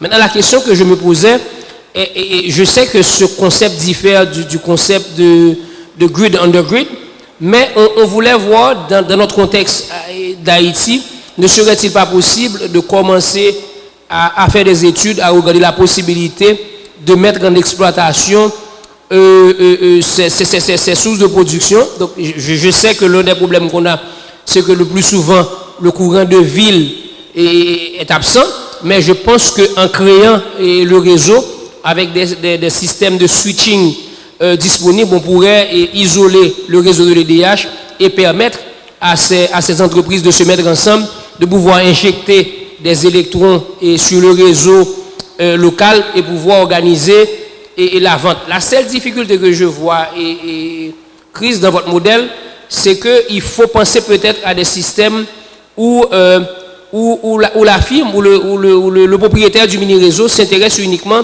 à vendre son excédent sur le réseau sans forcément le vendre directement au consommateur. Ou bien s'il le vend, il le vend à travers un bulk de nombre de kilowattheures qui sont automatiquement injectés sur le réseau. Donc je vois peut-être il y a lieu d'établir des mécanismes de collaboration entre les propriétaires de mini-réseaux et les DH, parce que je peux injecter, je ne sais pas, 100 kWh sur votre réseau, et bien bon, que c'est moi qui vends, ou bien vous qui le vendez, mais on pourra faire des comptes un peu plus tard. Donc je pense peut-être il y a lieu de réfléchir par rapport à ces mécanismes de collaboration pour voir comment les firmes qui possèdent ou bien les entreprises qui possèdent des mini-réseaux qui sont sous-utilisés où il y a un pic solaire extrêmement important, quels sont les mécanismes de collaboration qu'on pourrait avoir avec l'opérateur local, dans ce cas-là, et l'EDH, mais pas directement pour vendre ces kilowattheures, mais pour les injecter sur le réseau de l'EDH. Mais je pense que la vente est importante en termes de récupération de coûts. Il faudrait qu'il y ait des mécanismes de collaboration. Je ne sais pas si ça doit venir du propriétaire du mini-réseau ou bien si les compteurs prépayés doivent être installés par l'EDH. Ce que je suis en train de dire, dans le contexte haïtien, il y a un nouveau modèle qui pourrait être développé et ce modèle peut donner lieu à la commercialisation, c'est-à-dire les deux s'entendent pour faire un investissement au niveau des compteurs prépayés, mais le contrôle va se faire beaucoup plus sur les kilowattheures au lieu de se faire payer et pour le réseau, parce que le coût du réseau peut être toujours ajouté au prix du kilowattheure. Ce que je veux dire par là, supposons que vous me donniez 100 kilowattheures et injecté sur le réseau à 20 centimes, ou bien je ne sais pas, à 15 centimes, moi-même, comme compagnie, je peux vous dire que quand je vends ces kilowattheures, je peux les vendre à un prix beaucoup plus intéressant qui me permettrait de dégager des revenus. Voilà, Chris, et ma préoccupation par rapport à ce que vous avez dit. Je pense dans le contexte haïtien, on peut inventer, on peut développer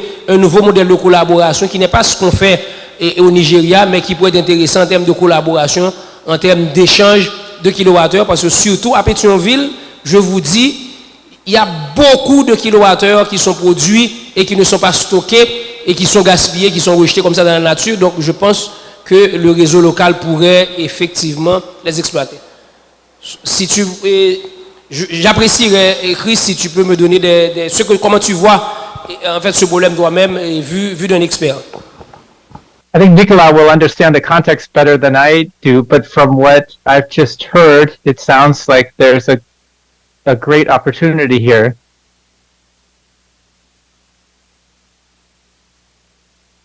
Je crois que peut-être que Nicolas peut compléter pour nous à partir de son expérience avec le milieu local, mais je crois qu'il existe là, selon ce que je vous dis, il existe d'excellentes opportunités. Mais la question du point de vue d'ingénierie, c'est qu'est-ce que ça prendrait physiquement pour acheminer l'électricité des mini-réseaux ou bien des unités qui génèrent un surplus pour la retourner au disco? Qu'est-ce que ça impliquerait de nouveaux poteaux, de nouveaux câblages? Est-ce qu'il faudrait voltage? Minage, est-ce que le coût, au point de vue en termes de coût, serait intéressant? Et si ça l'est, est-ce que oui, il est possible de développer un accord contractuel du point de vue d'ingénierie, quand on parle de mini-réseau, quand l'électricité, quand les batteries sont pleines d'ici midi, par exemple samedi, et personne n'utilise beaucoup d'électricité, cette électricité supplémentaire est simplement refusée par les contrôleurs. Elle pourrait être régénérée, mais ça ne l'est pas. Parce que le contrôleur est équipé d'un commutateur qui carrément coupe le circuit. Donc, il n'y a nulle part pour l'électricité et d'aller. Donc, les coûts marginaux de production sont essentiellement zéro. Il faut qu'il jette l'électricité là, qu'il faut qu'il l'abandonne. C'est un gaspillage d'électricité. Mais ce que vous dites là, ce que vous décrivez, c'est la création d'une opportunité pour un tout mini-réseau qui produit un surplus et l'intégration, l'injection de ce surplus dans un réseau du disco. Donc là, il faut surtout considérer des coûts marginaux. Donc il devrait y avoir une très grosse incitation pour le développeur qui puisse vendre cette électricité parce que ce surplus ne génère justement actuellement aucun revenu. Dans d'autres pays, il existe des arrangements, des accords. Et ce qui me vient à l'esprit tout de suite là, après avoir travaillé au Népal, comme je vous l'ai dit, il existe de nombreux mini-hydro-projets et le mini-réseau s'est étendu jusqu'aux communautés qui disposent de micro-hydro-projets. Very remote electricity that they were providing, and now are interconnecting and selling. L'interconnexion permet que ces communautés reculées ne sont plus privées et peuvent réinjecter l'électricité qui est maintenant produite 24 heures par jour. Donc le modèle est différent. Donc, tandis que l'énergie hydroélectrique elle-même est produite 24 heures sur 24, mais toutefois le système solaire lui ne produit que de l'électricité que pendant les heures d'ensoleillement. En principe, la technologie ne serait pas un obstacle, ce serait plus un problème ce serait plus la question de l'accord entre le DISCO et les opérateurs pour l'injection et la distribution. Mais c'est une voie encourageante à prospecter. Peut-être que Nicolas, je suis sûr que Nicolas connaît mieux le contexte que nous et peut nuancer ma réponse. Oh, thank you, Chris. Sorry, I'm some background. Yeah, I mean, just let me talk about a comment that penser à un commentaire que j'ai fait ce matin sur le groupe chat. Je crois que le problème n'est pas un problème d'ingénierie, c'est un problème de politique économique, parce que la question serait de faire marcher ce système, qu'il y ait ce canal de communication entre le régulateur, le fournisseur d'électricité principal et les opérateurs de réseau. On ne parle même pas encore de vente, mais peut-être de réinjecter les surplus sur le réseau national. Ça devrait être techniquement possible, mais c'est surtout réfléchir à ce qu'il faut mettre en place pour permettre que cette éventualité se matérialise. Mais on espère qu'à l'avenir, avec ANRC, on pourra avoir des discussions concrètes dans ce sens.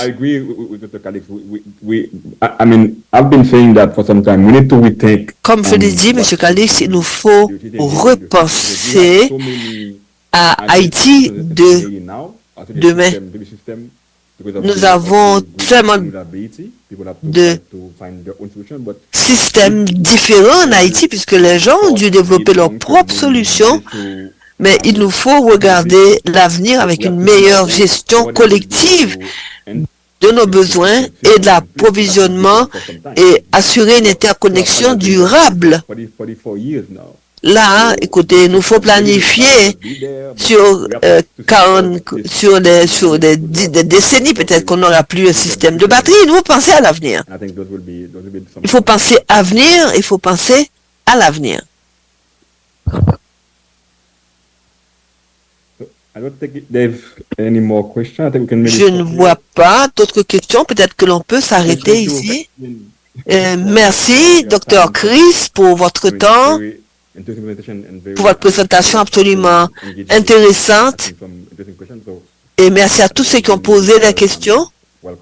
Je crois que nous avons tous apprécié votre intervention et merci de votre disponibilité. Je suis très heureux d'avoir pu contribuer tant soit peu à votre discussion. Ce sont les opportunités qui s'ouvrent à vous, particulièrement les étudiants.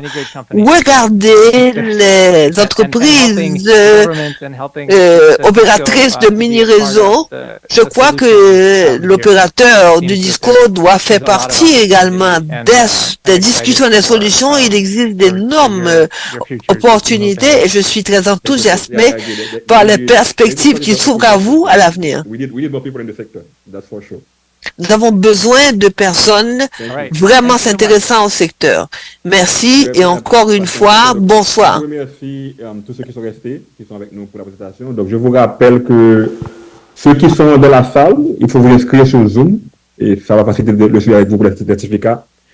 Et je vous rappelle, on reprend demain à 8h30 pour la prochaine session. Donc, merci, à demain. Thank you, President.